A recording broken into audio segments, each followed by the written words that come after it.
The next thing I want to do is I'm just going to go on the back of one of my other work projects or projects for this series and pick out the colors from the Botticelli Birth of Venus painting.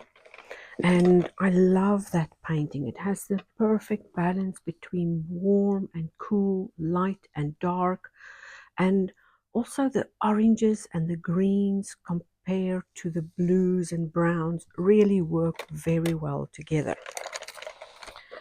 Now, you don't have to match those colors exactly, and you can use your color palette. I'm gonna add some ideas here. Let's fold this up. We don't have so much going on the table. There we go. So I'm looking for a couple of colors. Let's say 2, 4, 6, 7, 8, 9 colors. And those 9 colors will be my color palette. So a quick spritz on there. And you can do this with pencils, markers, inks, watercolor, whatever your medium of choice is. I'm looking at those warm golden yellows there. And I'm first going to pick out some colors and then finalize them. Maybe that orangey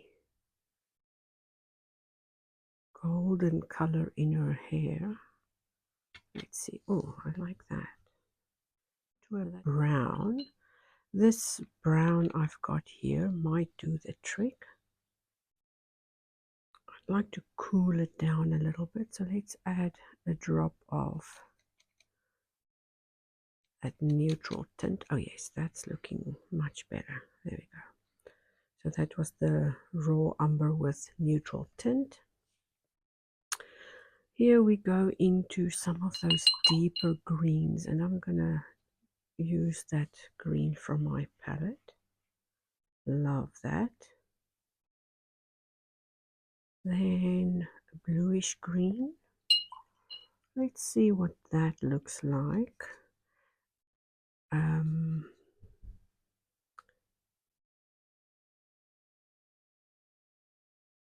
That is my Daniel Smith green, and the name eludes me at this moment. This is also a Daniel Smith. This one is cobalt turquoise. I used to call it cobalt teal, but it's actually cobalt turquoise. So these two together for the cooler blue green. Loving that. And you can take that same color, add lots of water to it to give you those lighter colors.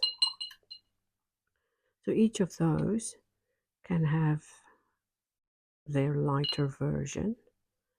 So we don't have to indicate that or use that as a color. We know it can go there.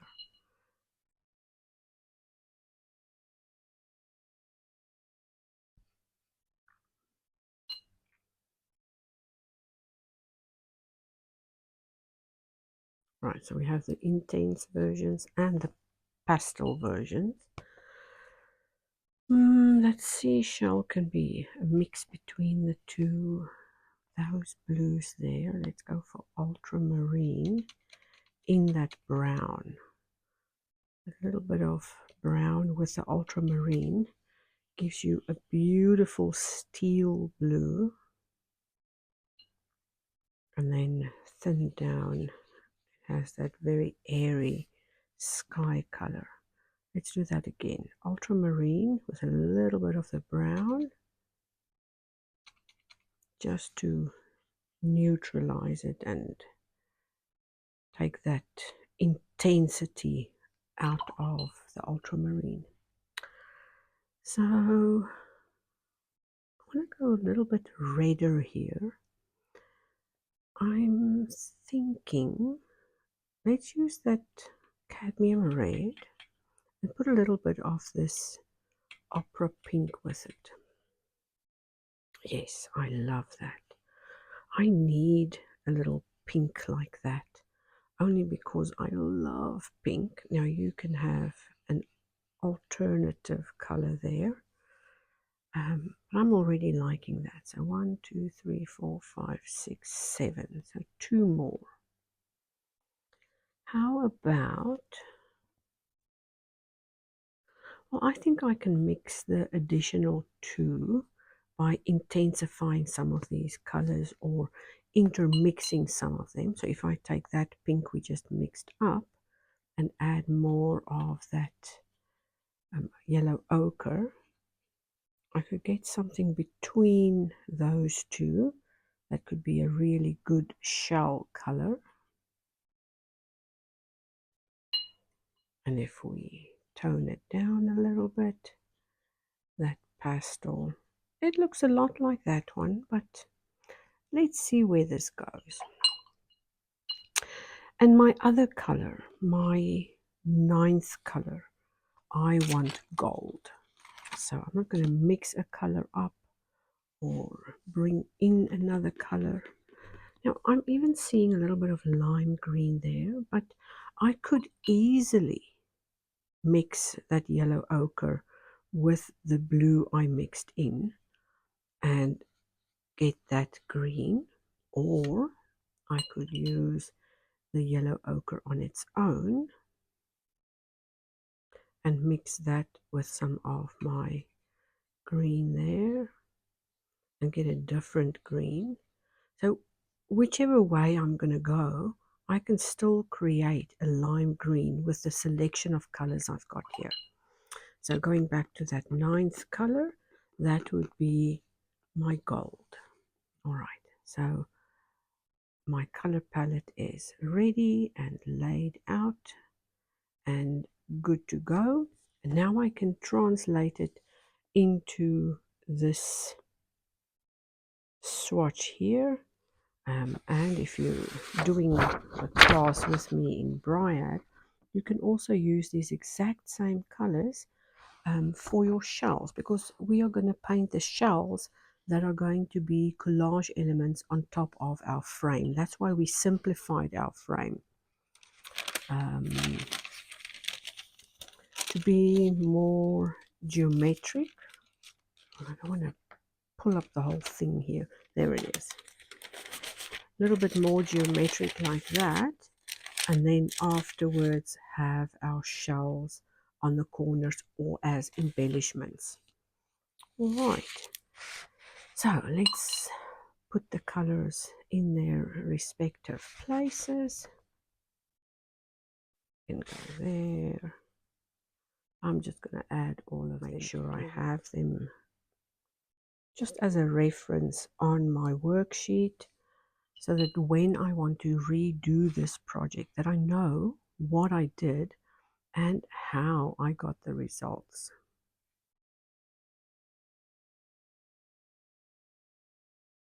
A little more.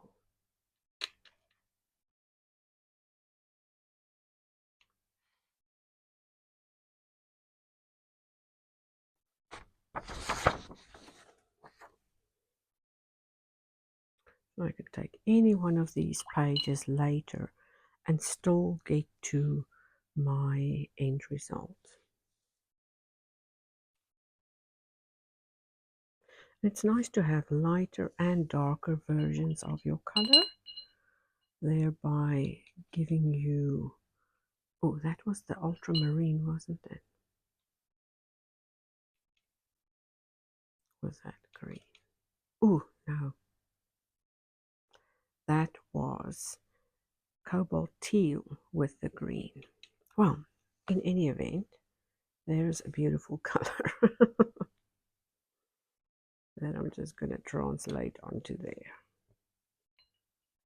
And you can make written notes so you don't forget, like I just did, forget what colors you mixed. So that one was the ultramarine with a little bit of brown to give us that steel blue. And then we did cadmium red with the opera pink.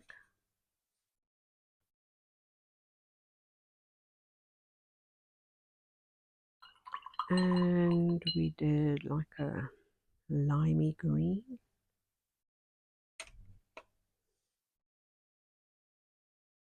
All right. So we've got the basics there, and we can now write down our color recipes. Working in different ways to get to the final result is all up to you. And because I do this for a living, it's nice to switch things up from time to time. So I'll get totally lost in the color selection, or I'll get totally lost in the drawing section. Like you saw me, I came up with more and more and more and more ideas instead of sticking to that first combination and then building from that. But I am forever making cover designs, and yes, I'll use all of those at some point because I love referring back to my own paint colors as well. So I recently got this shimmering ink from Timu, or was it Shein? I don't know. Anyway, um, one of my friends bought it for us, and yes, I could even bring some of that in as that extra little color to pearlize my my shells, or add some Venus-like details, or even use this exclusively for my pearl. So if you don't have one like that, you could easily mix up a similar color by using a little bit of gold mixed in with your color while it is still wet. So let me show you how that turned out. Nice and shimmery, see? And better yet, if you have some gold mica or a little bit of eyeshadow that's too sparkly for your liking, you could always put that inside your paint and glitter it up that way. Beautiful mixture, beautiful color combination, all laid out and ready to refer back to. Now I know it doesn't look like that, but I gathered inspiration from there.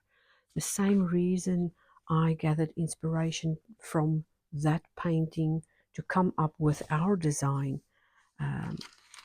Here's the sticky version that I stuck down with multiple cutouts. Not that one.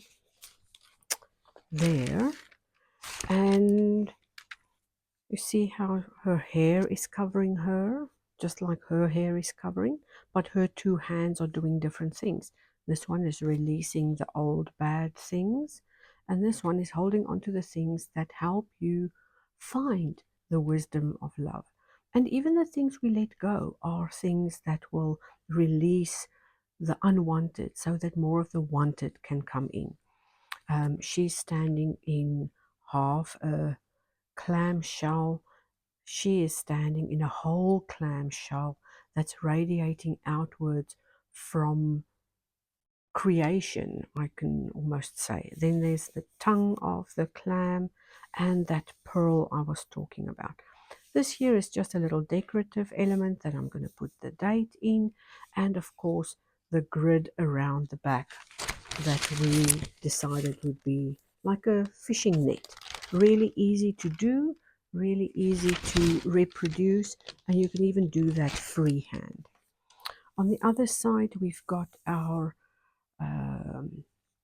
reference to Dr. Emoto's work, where water with our beautiful intentions create these crystalline structures. And for that, I wanted that part to be on the back of our cover design. So that would be in the back of our book, and she would be in the front. All right. So I'm going to put it on a time lapse again, transfer some of the drawings for the next video onto a new cover design. This one was done on an extra bit of paper that I just wanted to play around with and see how they work out. So all of the painting and coloring and final design work, well, maybe not the final design work, but the next round will be in the next video.